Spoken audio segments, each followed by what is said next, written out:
Hi guys, Robot1 here, coming at you with my Adamancipator deck profile. Now, seeing as I've been testing this deck a lot online, like on the side, and I chose to pick up all the cards, and I'm really enjoying this deck for a lot of different reasons, I thought I would show you my Adamancipator deck profile. Now, this deck is actually a lot of fun. It gives me a lot of reminiscence to a deck called Ritual Beasts, that the cards give me a lot of memory to, such as like Elder, Wendy, like all of them. And I thought, seeing as this deck gave me such a reminder of Ritual Beasts, and I really do love the Ritual Beast deck, I thought I'll pick up all the cards, test more online. Really am enjoying my testing. Think the deck is really good, and it even has a really big meta presence right now, being one of the best decks in the format next to Elder Lich. And I thought I'd show you guys the deck profile of the build that I've got, because I've been testing it. I've made some choices that I personally feel like are correct, but could also change later on. But yeah, this is just the build I've got. There are some inspirations from other decks as well. I'm not gonna joke about that. Like, I will say where I got like kind of like the idea from it from, because like, yeah, I'm gonna look at other builds at times, because like, this is actually a really fun deck. I was playing pure originally, then I upgraded to more rock variant, and now I'm just playing a pure rock variant. But yeah, like, Adamancipator's lots of fun, and I actually want to show off the deck profile to you guys. And also, this deck needs tokens, so we got tokens. But yeah. Let's actually go into the deck profile to show you what the deck does. So, I will go a bit in depth here because of, obviously it's a newer deck, so some people might not know the effects, even though it's literally common as hell, but I'll still go into it. So, starting off with Free Researcher, she, basically all the Tamers have a similar effect where you can excavate the top 5 cards of your deck, and summon a rock monster that's not a tuner among them, but they also have other effects that allow them to special summon. Now, Researcher is by far the best, because she is the one that says if you control a rock monster, you can special summon her from the hand. So if you open a rock monster and her, then it's just an additional monster on board, plus free summon for her, plus then you can activate the top 5 cards, and potentially summon a free rock monster. She is by far the best, because she is the Adamancipator, to monster, because she is the least restricted in her summoning condition. We also have to play Free Seeker, because Seeker is basically, if you control an Adamancipator, you can summon him from the hand. You want to kind of max out on all the Adamancipator tuners, because they give you as many ways to summon more rocks as possible. So maxing out on them is very important. And Free Adamance Analyzer, which can be summoned from the hand if your opponent controls a monster and you control no monsters. So you kind of want to be playing 3 of each tuner, just so you can maximize your chance of opening a way to excavate your top 5 cards, to kind of guarantee that you can go into your combos. Because like, all this deck really needs to go off is 1 tuner monster, and then 1 other monster. Like, literally, a tuner and another monster is, like, full combo in this deck, so you kind of want to guarantee that you can go into multiple monsters in your turn 1. So, like, this is kind of, like, you want to be playing 3 of each tuner. For other 3 of though, we're playing Free Doki Doki. Doki Doki is just a really good card for the fact that it says you can discard a monster and special summon, you can discard a rock type monster and special summon a rock monster from your deck with the same original attribute and level as that monster. So majority of the time, if you've opened like a level 4 rock, you can normal Doki Doki, summon discard a level 4 rock, summon Analyzer from the deck, or for instance, you could. If you have 2 Seekers, you can discard 1 Seeker, summon a Researcher from the deck. So Doki Doki just gives you more access into your tuners, plus it's a level 2, so that can sometimes come up for your level 8 Synchros, and it can also come up for your level 4 Synchro as well. So this is like, you want to be playing 3 of this. At first, I didn't really like the card, because in Pure Adamancipators, this card is absolute garbage, but in the pure build, in the rock combo build, this card is actually insane, because the amount of level 4 rock earths you actually play. So you really want to be playing this at 3. We also play Free Quakimeru Guardian, because Guardian is absolutely insane as well, for the fact that it negates a monster effect. So this can kind of like, you normal summon this, summon a Researcher from your hand, oh, now I have full combo and a way to stop a monster effect. So this card gives you like outs to like Ash Blossom, any Nibiru's on your turn 1, so you can kind of like play around them a lot easier. So Quakimeru Guardian is just really good for that, because it just gives you that an extra form of protection that you normally wouldn't have. So you want to be playing 3 of this, because you kind of want to see it in your opening hand.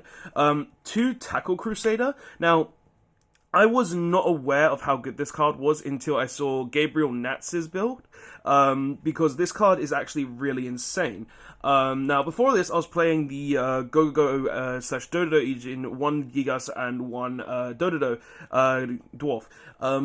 And I chose to change to this for the pure fact that this says, if this card is sent to the graveyard, you can target one monster your opponent controls, and change that monster to face down defense position. Now, this card can out so many things. It can out a Boral Savage Negate. It can out a Vanity's Emptiness or Vanity's Ruler if you Foolish Burial it. It can out so many different things that it's like I couldn't not play it. Like, it's a card that literally just says, oh, I'm going to send a card to the graveyard. I'm going to send it to the graveyard, flip your card face down, and then say, oh, it's gone now. And also this can deal with floodgates as well. So if your opponent has a floodgate, say, like, there can only be one, you can literally just send this to the graveyard, target there can only be one, return it to the hand, getting rid of that there can only be one. So you're essentially dealing with a floodgate and a monster on the board, which is actually really insane, just being able to deal with floodgates / a monster that you might not be able to deal with. So Tackle Crusader is actually really insane. I should have probably looked at it sooner, but it's just a really old card that nobody would really expect to be good now, because rocks have never really been good until this point, except maybe outside of Rock Stun. So this card is actually just really cool, and it has really good interaction in this format, being able to deal with floodgates and also problematic monsters. So just really good. Also, on your opponent's turn, you can detach it with a Dweller, and flip your opponent's Adamancipator monster or rock monster so they can't go off any further. Very good. For other monsters, though, that aren't rocks, we're playing free Madolche Pudding Cess, because she is just really good in the fact that if you've got no monsters in the graveyard, you can just special summon her. She's an Earth, so she goes well with Block Dragon.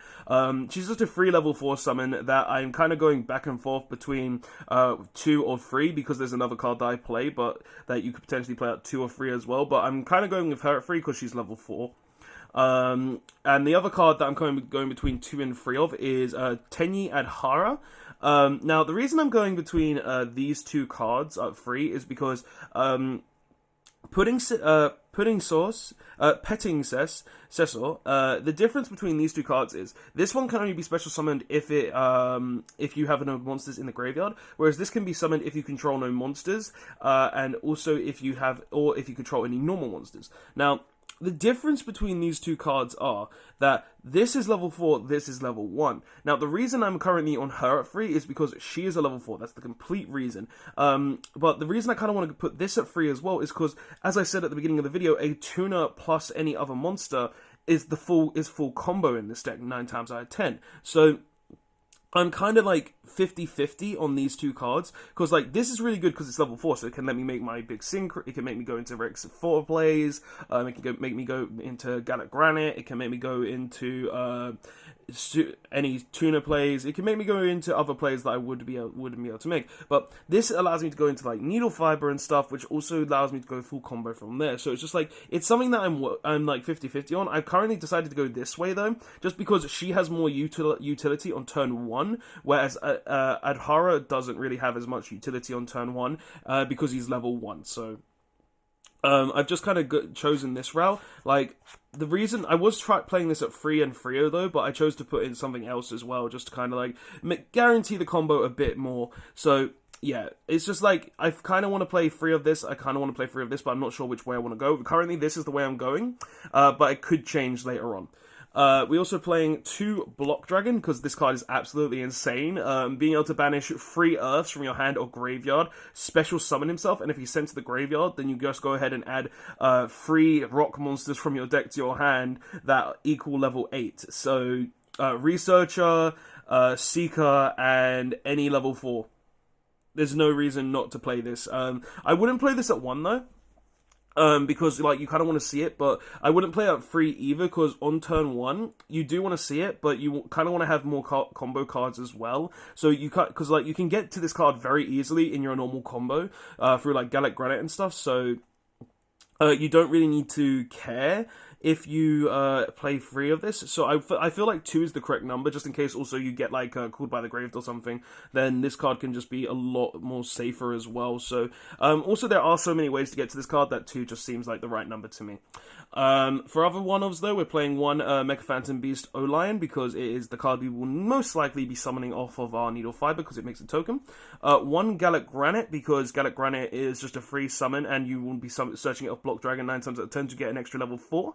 1 Angel Trumpeter, and 1 Beta the Magnet Warrior, because I play Unexpected Die, and Unexpected Die in this deck is actually really good because it's just another free summon on your turn 1. And also, Unexpected Die can summon you a level 4 Earth Rock monster or an Earth Tuna monster. And as I said, all you need to do to go off in this deck is 1 monster plus 1 Tuna monster. That is literally all you need for full combo in this deck. So I chose to play these 2 normal monsters over anything, and also you could be playing the Evil Swarm one, but look at him, he's so pretty in secret.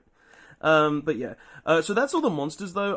As you can tell, the deck is very heavy combo based, where you wouldn't normally, where you would want to like guarantee your turn 1 combo. Like you can also combo off going second as well, which is kind of a good thing too in this deck. So you kind of want to like make sure you have as many ways to combo as possible, so you can play through certain hand traps too, like Ash Blossom, because if you don't have ways to play through hand traps, you're not going to have a very good time. So making as many ways for your combo to succeed is very good in this type of deck. But for spells, we're playing triple Dark Ruler No More. If we go second, then this card comes in clutch. Literally, you look at your opponent's board, activate Dark Ruler No More, and you're like, full combo, clear your board, next turn I win. So yeah, like this card is absolutely insane. You want to be playing this up free in the deck. And also a lot of other combo-based decks right now, I'd say as well. You would want to be playing this at free at, because this card is actually just really good in combo, because if you go second in combo, you just activate Dark Ruler No More, look at your opponent's board and be like, Dark Ruler No More, I full combo, break your board, sick, I win next turn. It's literally just a very strong card for that fact, and you should kind of want to play 3 of this card in any combo deck right now too. So triple Dark Ruler No More is very good. Something that I've just been putting in as well, triple Called by the Grave. Now, I know it's kind of contradictory to play triple Dark Ruler No More and triple Called by the Grave, but this is my logic behind it. Now, Called by the Grave is an insane card this format for multiple reasons. One, it can banish cards such as Dark Ruler. It can banish cards such as Block Dragon. It can banish cards such as Elder Lich, the Golden Lord. It can banish any hand trap in the game, which allows your combo to go off. And it can also just banish really problematic monsters in your opponent's graveyard. So I was like, why am I not playing a card that could protect my combo, disrupt my opponent at the same time, and also just be a very strong card overall? So I was like, well, I can go first or second in this deck, so why not play something to protect me going first, and also something to protect me going second? So that's kind of like my logic behind this, where I'm trying to play cards that I can play either going second or first. So, like, that's kind of like my logic behind it. Like, if we get Ash, this protects me. If I'm up against Elder Lich, this gets rid of the Golden Lord. It's just like I'm going into the idea where I want ways to play turn 1, and I want ways to play turn 2. So it's just like, that's kind of like my mentality behind this. Triple Unexpected Die, because it summons our 2 normal monsters. And for the last cards, one Foolish Burial, because it can send Block Dragon to the grave, it can send Tackle Crusader to the grave to disrupt our opponent's board. It can just deal with a lot of different things. 1 Monster Reborn for pretty much Omni Revival, to revive any of our rock monsters, anything from our opponent's graveyard. And 1 Adamancipator Signs.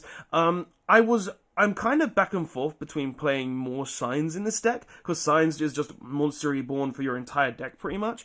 But I chose to go with 1, because I'm dealing with space issues. I want to keep it at 40 cards, and I kind of put Called by the Grave in. So I was like, I'll play 1 Signs. And I feel like 1 Monster Reborn, 1 Signs is the correct number anyway, just because Monster Reborn is a stronger Signs, but Signs is also really strong if you're summoning an Adamancipator, because it lets you stack your deck. So they both have the same mentality behind them. It just depends on what route you want to go down. But yeah, those are all the spell cards. That is the whole main deck. As you might have been able to tell, this is very combo reliant.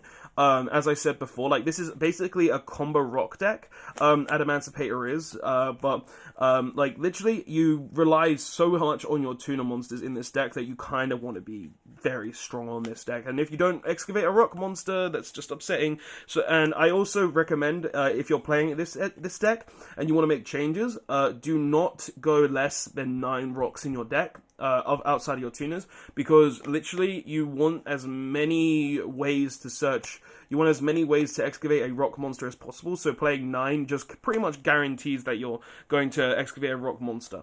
But for the extra deck though, we play our 2 tokens. Nice. Put those to the side. We play 1 Link Ross, and obviously that's what tokens are for. Pretty much, Link Ross is actually a really insane card. This is insane card because this card literally just says, oh, I link summon into over any Link monster, and I get to summon tokens up to its Link rating. So it's just absolutely insane, giving you the ability to summon more tokens, to then go into further synchro plays. Like, literally, this card is nuts, and it does so much for the deck, and it's part of the turn 1 combo, where you need a tuner and a not just any other monster. Like, literally, tuner any other monster, this card is full combo. 1 IP because you can end on it and then just go even further beyond. 1 Union Carrier for those times where you want to put the Block Dragon in your spell and trap card zone so you can send it to the graveyard. Now, I don't really make this too often, but it's also for a side deck option as well, because if you want to play, like, Buster Whelp, if you're scared of your opponent siding in Dark Rule or No More. So this is just, like, an additional option for that as well. It's something I've been testing. I don't make Union Carrier too often, but it's mainly for side deck options. 1 Crystron Halki Fibrax, or Needle Fiber, as we should be calling him.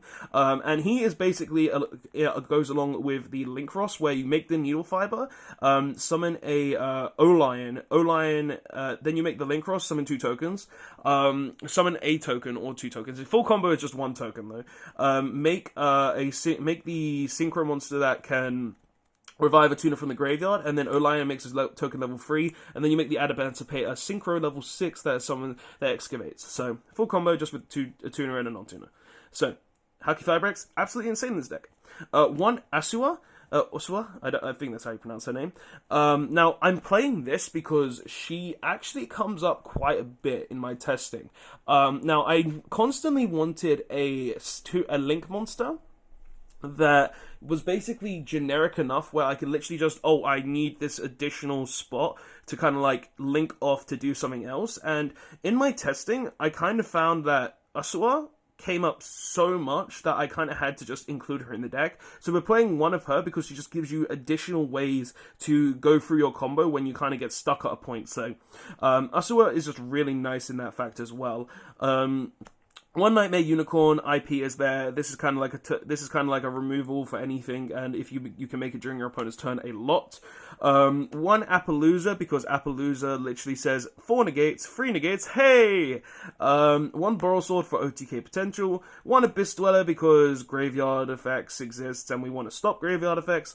1 Gallic Granite to search Researcher or Block Dragon 90% of the time. 1 Herald of Arclight as another negate, which is really good, and also is kind of a banish option as well. 1 Adamancipator Risen Raptite, because this is part of your full combo. I don't know why that went next, but which is also part of the Material Metal Marcher. So basically, normally you would just make tuner. Literally, your board should look like this.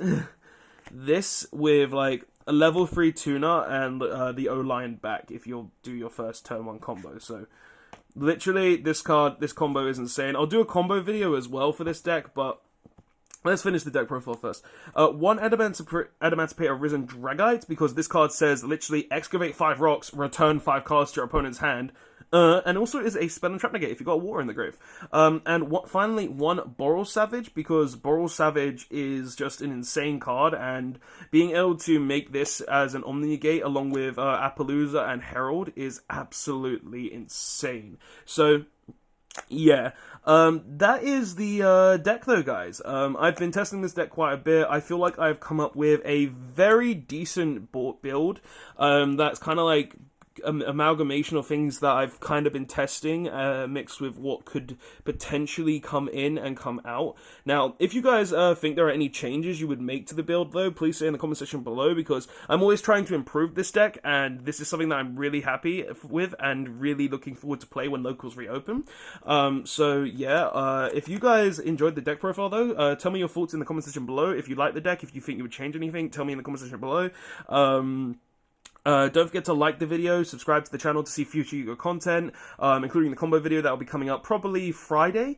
And also don't forget to, if you want to support the channel, there is a link in the description below where you can support me to help improve the channel. All money will go towards the channel to help increase it. You don't have to, though. You just being here, liking the video, commenting is enough for me. But guys, thanks so much for watching. Don't forget to like, comment, and subscribe for more Yu-Gi-Oh content, and I will see you guys in the next one. Robobat1 signing out. Later all.